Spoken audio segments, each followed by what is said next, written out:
जय हिंद दोस्तों, कैसे हो आप सब लोग। उम्मीद है मस्त और बिंदास होंगे और अपनी पढ़ाई को बहुत अच्छे से कर रहे होंगे। अपना ज्योमेट्री का टॉपिक चला है। ज्योमेट्री में बहुत ही इंपॉर्टेंट कॉन्सेप्ट मैं आपको सिखाने की कोशिश कर रहा हूं। जो एग्जाम ओरिएंटेड कंटेंट है वो हर एक कंटेंट आपको देने की कोशिश कर रहा हूं और उम्मीद है आप सभी लोग उस कंटेंट को बहुत अच्छे से अपनी नोटबुक में नोट कर रहे होंगे और उसका डिवीजन भी कर रहे होंगे। जैसे कि लास्ट का जो सेशन हुआ था ज्योमेट्री में, उसमें मैंने आपको एक बहुत ही इंपॉर्टेंट कॉन्सेप्ट बताया था और मैंने आपको कहा था कि अगर आपको इस कॉन्सेप्ट को माइंड के अंदर याद है, माइंड के अंदर आपने बहुत अच्छे से सेट करके रखा है और अगर क्वेश्चन आएगा, अगर आपको कॉन्सेप्ट आता है तो ही आप इस क्वेश्चन को सॉल्व कर पाओगे। और अगर कॉन्सेप्ट नहीं आएगा तो ऐसे क्वेश्चन जो मैंने आपको प्रैक्टिस करवाए थे, इस कॉन्सेप्ट से रिलेटेड जो क्वेश्चन पूछे थे, दिखने में बहुत ही छोटे और सिंपल लगते हैं, लेकिन अगर कॉन्सेप्ट नहीं आता है तो आप इसके सॉल्यूशन को केवल माइंड के अंदर सोचते रहोगे लेकिन सॉल्यूशन को नहीं निकाल पाओगे। ठीक है, बहुत सारा टाइम वेस्ट कर लोगे। तो ऐसे क्वेश्चनों के कॉन्सेप्टों को मैं बहुत ही इंपॉर्टेंट बोलकर आपको समझाता भी हूं और आपको नोट भी करवाने के लिए बोलता हूं और उसमें बहुत सारे क्वेश्चनों की प्रैक्टिस भी करवाता हूं।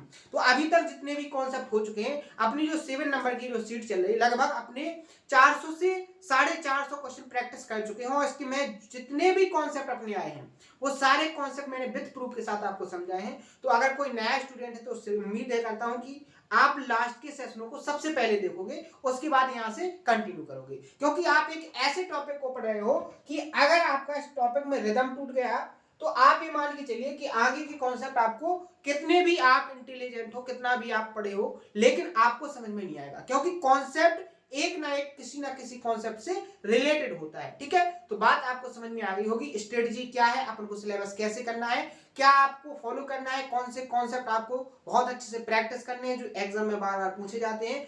प्रैक्टिस के थ्रू मैं आपको हर एक कॉन्सेप्ट को नोट करवाते हुए चल रहा हूं कि ये कॉन्सेप्ट ज्यादातर पूछा जाता है, इसको बहुत ध्यान से पढ़ना है और बहुत ध्यान से इस पर प्रैक्टिस करनी है। ठीक है, मल्टीपल टाइम प्रैक्टिस करनी है और हर एक क्वेश्चन को मैंने आपसे बोला है कि एक बार तो मैं आपको प्रैक्टिस करवा रहा हूं, एक बार आपको खुद से प्रैक्टिस करनी है। ठीक है, तो आइए स्टार्ट करते हैं। ये जो क्वेश्चन है लास्ट के सेशन में जो मैंने आपको कॉन्सेप्ट बताया था उसी से रिलेटेड है। सबसे पहले इसको सॉल्व करेंगे, इसके बारे में क्या काम करेंगे, नया कॉन्सेप्ट सीखेंगे और आगे बढ़ेंगे। ठीक है, तो सबसे पहले क्वेश्चन देखिए क्या है कि दिए गए जो डायग्राम है इसमें ए बी की लेंथ कितनी है 8, यानी जो डायग्राम दिया है इसमें ए बी की लेंथ कितनी होगी आपकी 8, ए सी आपकी कितनी होगी, ए से सी आपकी 11 और बीसी की जो लेंथ है वो आपको दी गई है 5। ठीक है, आगे उसने कहा है कि ट्रायंगल एपीक्यू, समझ रहे हो कौन सा ट्रायंगल, ट्रायंगल एपीक्यू। देखो ये वाला ट्रायंगल जो दिया है इसका आपको क्या निकालना है, पेरीमीटर फाइंड करना है। ठीक है, पी क्यू वृत्त की क्या है, स्पर्श रेखा है। पी क्यू क्या है, वृत्त की स्पर्श रेखा है। बहुत ही लॉजिकल क्वेश्चन है। अगर आपने कॉन्सेप्ट को बहुत अच्छे से कंप्लीट किया है तो ही आप इस क्वेश्चन को सॉल्व कर पाओगे, क्योंकि आप यहां से ट्रायंगल की जो ये लेंथ है पी क्यू, इसको निकालने के लिए आपको कॉन्सेप्ट आना बहुत ही इंपॉर्टेंट है। अब ये लाइन कैसे निकालोगे, इसकी लेंथ कैसे निकलेगी, उसके लिए आप बहुत अच्छे से ऑब्जर्व कीजिए। आप एक बात ध्यान से देखिए, अगर मैं यहां पर जो ये लेंथ है, मान लीजिए यहां कोई पॉइंट है आपका एम, कोई पॉइंट एम है, तो जो लेंथ आपकी पी एम की है और यहां पर मान लीजिए आपका एन है और यहां पर आपका कोई पी पॉइंट है और यहां पर कोई पॉइंट एस है, या आप मान लीजिए यहां पर पी मान लीजिए। ठीक है, ये मैंने पॉइंट डिनोट कर दिए जिससे आपको समझ में आ जाए। आप ध्यान से देखो, मैंने आपसे क्या बोला कि जो लेंथ पी से एम की है वही लेंथ आपकी पी एम की होगी कि नहीं होगी, ध्यान से समझना। अगर मैं इस पी एम लेंथ को सीधा कर दूं और यहां जो एम क्यू लेंथ है इसको मैं ऐसे सीधा कर दूं तो आपकी जो पी क्यू लेंथ है वो यहां तक और यहां तक हो जाएगी कि नहीं हो जाएगी, यानी आपको ट्रायंगल जो ए पी क्यू का पेरीमीटर फाइंड करना है। अगर आपको ए पी यहां से A M plus A T, अगर ये दोनों लेंथ मिल जाए और इनका सम हो जाए तो वो भी क्या कहलाएगा, आपका ट्रायंगल ए पी क्यू का पेरीमीटर। समझ में आया, ऐसा अपन क्यों कर रहे हैं, क्योंकि अपन पी क्यू की लेंथ फाइंड कर रहे हैं। ठीक है, बात समझ में आई। अब आप यहां पर देखो, अब आप यहां पर देखो ध्यान से, कि जो यहां पर पीसी की लेंथ होगी वही आपकी सीटी की होगी, और जो लेंथ यहां बीपी की होगी वही लेंथ यहां बीएन की होगी। समझ में आया? आप एक बात बताइए, अगर मैं B N plus TC add करूं तो ये किसके बराबर होगी? आप यहां देखो, ये लेंथ इस टुकड़े के बराबर हो गई। ध्यान से देखना, ये वाली जो लेंथ है वो इसके बराबर हो गई। तो आखिरकार ये बन क्या गया है? बीसी, और बीसी की लेंथ कितनी है? 5। आप यहां पर देखो कि आपको ए बी कितना दिया है? 8, एसी कितना दिया है? 11। ठीक है, अगर आप यहां पर देखो, अगर इस वाली लेंथ और इस वाली लेंथ को माइनस कर दोगे तो आपको ट्रायंगल ए पी क्यू का एरिया मिल जाएगा कि नहीं मिल जाएगा? समझ में आया? बहुत दिमाग से सोचोगे तभी आपको आएगा, क्योंकि मेंस लेवल का क्वेश्चन है और बहुत ही कॉन्सेप्चुअली क्वेश्चन तरीके से क्रिएट किया जाता है। ठीक है, समझो ध्यान से।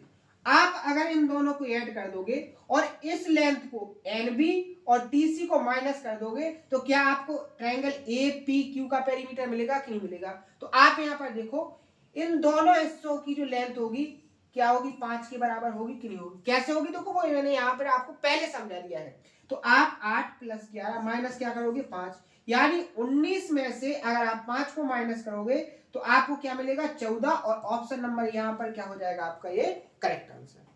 समझ में आ गया? तो एक क्वेश्चन बहुत ही कॉन्सेप्चुअली तरीके से क्रिएट किया गया है कि आपको ये लेंथ निकालने में बहुत ज्यादा दिमाग को लगाना पड़ेगा, लेकिन आपने कॉन्सेप्ट पर प्रैक्टिस किया तो आपको सेकंडों में ये कॉन्सेप्ट ऑब्जर्व हो जाएगा और आपको बिना कुछ लिखे सेकंडों में आप इसका जवाब दोगे। लेकिन ये कब हो पाएगा? जब आप बहुत ज्यादा प्रैक्टिस करोगे। ठीक है, अब अपन सीखेंगे जो अगला क्वेश्चन है इसके लिए कॉन्सेप्ट। ठीक है, इन कॉन्सेप्ट क्वेश्चनों के लिए अपन सीखेंगे बहुत ही इंपॉर्टेंट कॉन्सेप्ट। अब वो कॉन्सेप्ट क्या है? सबसे पहले मैं आपको डायग्राम से समझाने की कोशिश करूंगा। ठीक है, तो मैंने आपके सामने एक ट्रायंगल बनाया, सॉरी एंगल बनाता हूं। मैंने आपके सामने एक एंगल बनाया, बहुत ध्यान से समझने की कोशिश करना। मैंने आपके सामने ए बी और सी एक क्या बनाया? मैंने ए बी सी आपके सामने एक एंगल बनाया। ठीक है, अब आगे मैंने क्या काम किया कि इसका मैंने एंगल बाइसेक्टर खींचा। जो आपके सामने ए बी सी एंगल बनाया, मैंने इसका एंगल बाइसेक्टर खींचा। क्या खींचा? एंगल बाइसेक्टर खींचा। ये आपका क्या हो गया? कोण समद्विभाजक। कैसे? ध्यान से देखो, आपका ये हो गया एंगल बाइसेक्टर। अगर ऊपर थीटा है तो नीचे भी क्या है? थीटा। समझ में आ गया? अब इस एंगल के अंदर मैंने 2 सर्कल बनाए। कैसे? इस तरीके से बनाए।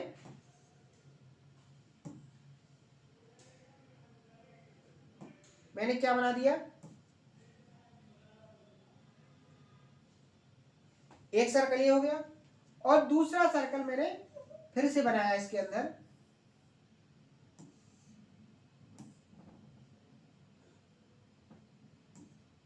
देखो,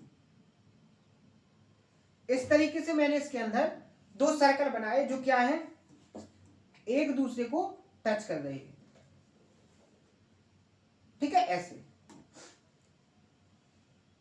इसका जो सेंटर है यहां पर है।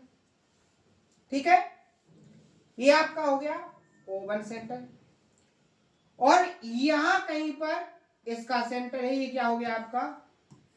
O2। ठीक है, ध्यान से समझना। अब एक क्वेश्चन मैं आपसे पूछूं कि यहां पर O1 से O2 की लेंथ क्या होगी? O1 से O2 की लेंथ क्या होगी? तो क्या आप बता पाओगे? बिल्कुल बता दोगे। क्या? अगर इस सर्कल का सेंटर है और सर्कल के सेंटर से परिधि तक की जो डिस्टेंस होती है वो क्या होती है, रेडियस।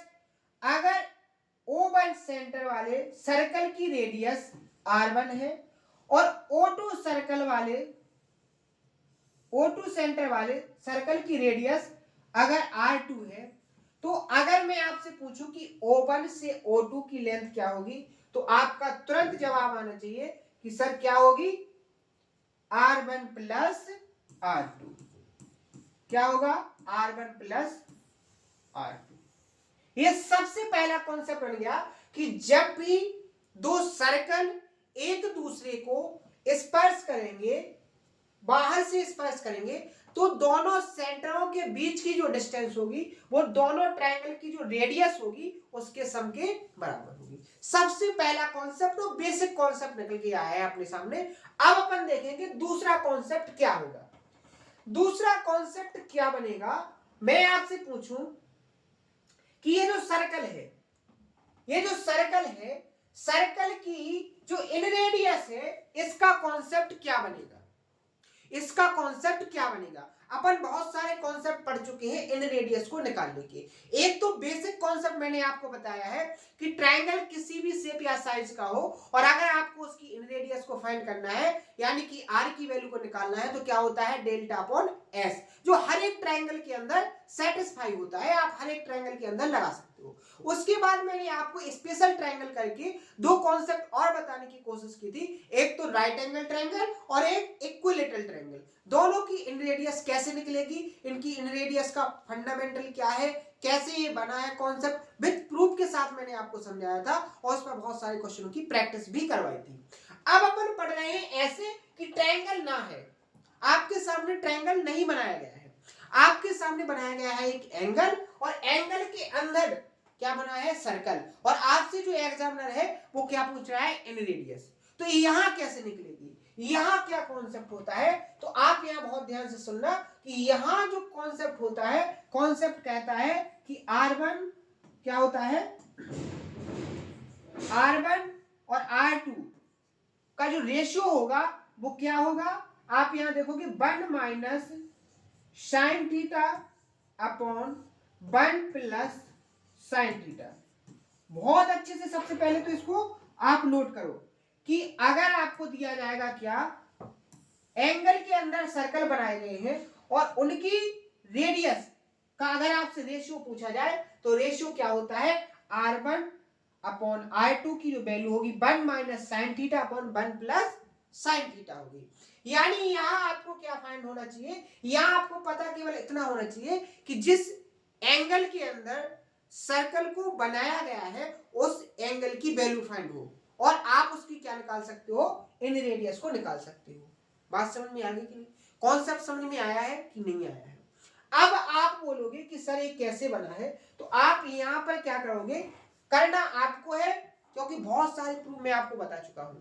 अब आप करोगे, अगर कोई डाउट आएगा तो मैं आपको सिखाऊंगा, ठीक है, लेकिन पहले आपको कोशिश करना है। मैं आपको एक हिंट दूंगा, हिंट क्या है, आप यहां पर देखो, अगर आप यहां से यहां टेंजेंट को मिलाओगे तो यहां पर जो एंगल बनेगा वो 90 डिग्री का बनेगा कि नहीं बनेगा, क्योंकि टेंजेंट पर कितने डिग्री का एंगल बनता है, 90 का। ये बहुत अच्छे से कई बार अपन प्रैक्टिस कर चुके हैं। इसी तरीके से आप देखोगे यहां भी जो एंगल बनेगा वो कितने डिग्री का होगा, 90 डिग्री का होगा कि नहीं होगा। यहां तक किसी को कोई प्रॉब्लम, कोई दिक्कत। आप यहां से देखोगे ये आपकी क्या हो जाएगी, R1 और ये आपकी क्या हो जाएगी, R2। क्लियर। मैंने जब कॉन्ग्रुएंसी और सिमिलरिटी पढ़ाई थी तब मैंने आपको एक कॉन्सेप्ट बताया था कि अगर राइट एंगल ट्रायंगल के अंदर राइट एंगल ट्रायंगल बनाया जाए तो वो दोनों ट्रायंगल एक दूसरे के कैसे होते हैं, कॉन्ग्रुएंट होते हैं, और अगर कॉन्ग्रुएंट होते हैं तो उनकी जो करस्पॉन्डिंग लेंथ होती है उनका रेशियो कैसा होता है, इक्वल होता है। तो आप रेशियो से आप यहां पर देखोगे कि आपको यहां R1 और R2 का जो रेशियो मिलेगा वो 1 minus sine theta upon 1 plus sine theta मिलेगा। कॉन्सेप्ट को अगर देखना है कि सही है कि नहीं, तो आप यहां पर देखोगे R1 कौन से सर्कल की रेडियस है, छोटे वाले की, तो क्या है 1 माइनस साइन थीटा, यानी 1 से माइनस कर रहे। और अगर R2 की बात करोगे तो इसमें 1 प्लस साइन थीटा, क्योंकि ये कैसा सर्कल है, बड़ा वाला सर्कल है। समझ में आ गया? ये तो है कॉन्सेप्ट, ठीक है। आपको इसको नोट करना है, आज थोड़ा काम है तो अपन क्या काम करेंगे, इस कॉन्सेप्ट को मैंने समझाया है, इस कॉन्सेप्ट को आप बहुत अच्छे से नोट करना, इसका रिवीजन करना।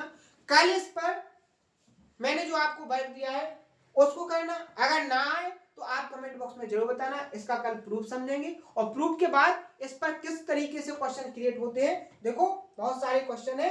और कल अपन क्या काम करेंगे, कंप्लीट जो 7 नंबर की सीट है इसको फिनिश करेंगे।